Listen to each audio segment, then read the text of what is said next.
Hello, guys. So, I've been extremely exhausted yesterday, but I just wanted to share with you something. Right, my pastor friend, before the pandemic, he lent me his book on this. It's The Church History, The Eternal Church by Dr. Bill Hamon. All you pastors will know about this one, and basically said it's from the inception of the church to the very conclusion of where the church is right now, and then where the church is going to go. And then he's written a second book that he also gave me in regards to that is related to his second book of this one, like a continuation.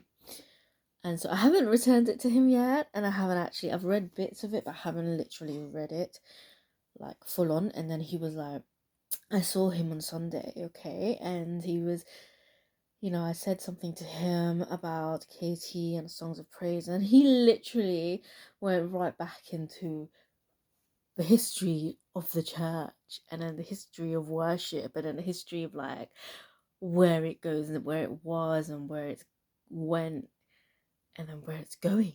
He basically did a Dr. Bill Hammond on me for like a few minutes. And I was just amazed. Okay, like I haven't given him this book, given it back to him since before the pandemic. Like he lent it to me just before the pandemic and lockdown started, and I haven't returned it to him. And out of the 3 years that it's been apart from him, he's literally memorized the entire book. I have not met a pastor who does this. I mean, maybe the only pastor that I know in person that is like this is Pastor Bruce Atkinson. He can literally recite things to you, you know.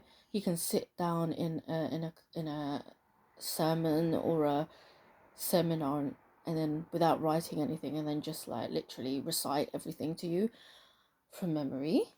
But this pastor, he's been apart from this book for like 3 years, and he's still like, all I mentioned was worship, and then he just went through the whole history of worship from where it began to where it currently is, to where it should be going, to where the Lord is taking it. He basically did a Dr. Bill Hammond and me on the Eternal Church in terms of worship. And I am just thinking, and that is what makes you a teacher. Like it before the beginning of the church service that he runs, he did like a seminary thing where he talked about the tent of worship, the tabernacle, and he's talking about the outer court, the pillars, and how we are the pillars, and all these things related to all these things. It was very deep and very biblical, theological, and I was like, and that's what makes you a teacher. That's what makes him a teacher. And I was just like, rah, like, oh my goodness, I mean. It's because it's so deep. Like we don't have that currently in KT. I mean, we have Pastor Mark and he does things, but this teacher, I mean, his character, like he's memorized the whole history of the church from inception to where it currently is and how it got there, and then futuristically, prophetically, where it's going and where the Lord is leading it and what should be happening. And he's memorized this book, and he's got all the other biblical things added into it. And I'm just stunned. I am literally stunned, and I'm thinking, how? Why? What did you do? How do you? It must be some form of anointing. I have not met a pastor like this. I've talked to pastors in KT, okay? And when I ask them question, or if I say something to them about a certain topic, they don't go through the whole history, bringing it back from the roots to the middle to where it's going. And literally, this pastor friend of mine that I've known for a very long time, that since I was a bit younger, and he does this every time. Like if I mention something to him, and I don't even say something long or big, and it's not a big topic, I was basically telling him about Katie being recorded by the Songs of Praise, and how we're sharing how we worship differently from other churches, and all, just basically what the purpose of the Songs of Praise being in KT, and why, according to Pastor Mark Ryan. And then he just literally went through the whole history to the future of the church.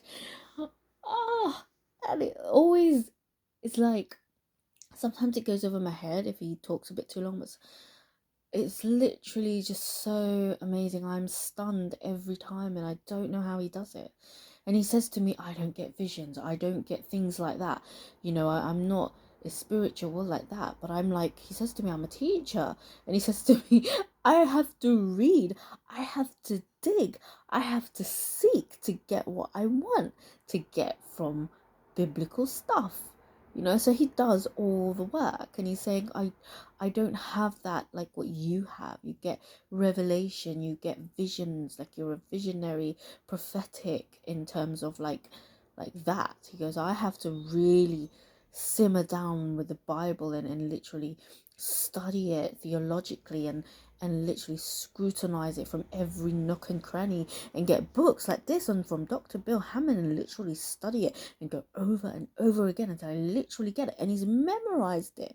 I am stunned. I don't even know if Pastor Mark Ryan is like this. I don't know if Pastor Bruce is just like that. And I know that, those two, Pastor Bruce and my pastor friend, Pastor Bert is his name, they just both stun me.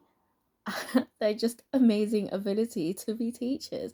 And right now in KT, I have not witnessed a pastor yet in KT who has this ability other than Pastor Bruce and Pastor Colin. Not even Pastor Gabriel Chan. He was a great teacher. He was a great sermoner. But even he wasn't like that. And it's just, I'm just literally stunned. Even Pastor Eddie, I've been working with him in the food hub. And he doesn't do that where he goes through the whole history. And like, if you just mention something, I'm just stunned. I'm amazed. Are pastors like this? Is this what teachers are like in the Lord? Like, wow. I can't be, I don't think I could be like that unless the Lord was to anoint it. But I'm stunned and amazed, gobsmacked. I don't know what to say. I didn't know what to say to him. Like, he told me all these things, and I was just like, yeah, like, what was I supposed to say? I was like, really? And I was like, wow. And he was like, this is where they should be going, and blah, blah, blah. And I was just like, oh, wow. Like, and really, and then I thought to myself, I wish I hadn't said anything about Katie being recorded for the songs of praise for the purpose of being evangelical or whatever means necessary. Otherwise, he wouldn't have started on this. Like, I just don't know. I mean, what if, okay, I approached Pastor Mark and I said to him something about church or something about worship. Like, I bring up a topic, say, I wonder if he's going to say, if he's going to be like, well, it started here, and then he goes from the inception to the middle and into where it's futuristically going, according to the Dr. Bill Hamon style. I don't think Pastor Mark would do that. He doesn't do that in his sermons, but as a person, like behind the scenes of when he's not preaching or teaching, like just as a human being, as a person, as a Christian, I don't think he would do that. I don't know. I could test him out. I could try it and see what he does, but what could I possibly say to Pastor Mark anyway that would get him to respond? I don't know. But I don't think he'd respond in a Dr. Bill Hamon style format. And they have this book in the KT Summit House for all of those who work in KT Summit House, if you want to look at it. So I don't think they have the second version because he wrote one just before the pandemic. It was released, the second book, to which my pastor friend also read, and then he gave it to me. Like, he lent it to me, and I still haven't given it back to him. And mind blown.